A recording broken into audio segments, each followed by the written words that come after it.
Okay,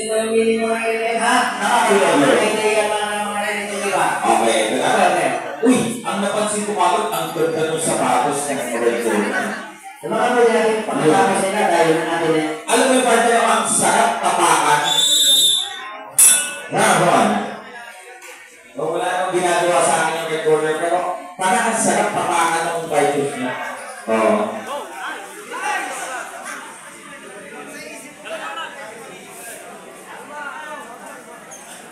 Mamaya itatanong ko kay recorder kung saan link niya nabili yung sapatos niya. Anong online shop niya nabili yan? Awet? Grabe yung mustard na yun. Nakita mo yun.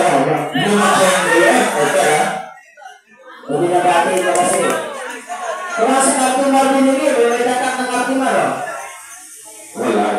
Wala. Wala ganyan sa Cartimar. Wala.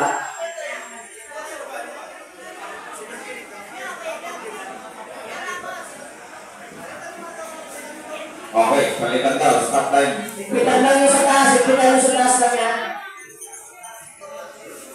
Eto na. Tingnan natin kung magbabago ang game ni Blue Corner pagkapalit ng headgear. Eto na. Oh, yung makakis. Sabi ko na, nasa headgear talaga yan eh. Nasa headgear talaga. Grabe naman sa recorder doon.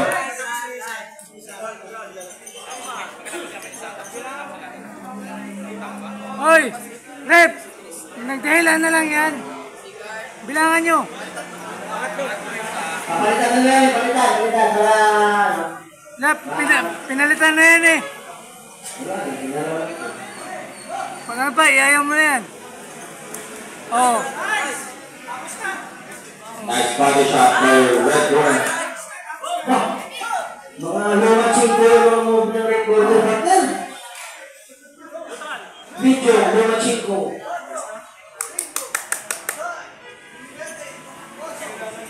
Aba itong si Referee Lucky ay nasulit Espanyol.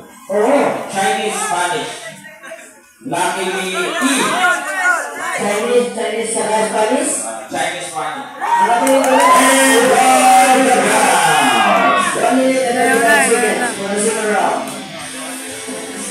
alam mo, tapahan ka na, under rules ha. Oo, may tapahan ka na from the beginning. Now we have a winner by technical knockout. Your winner, Ralph Jeffrey Sese.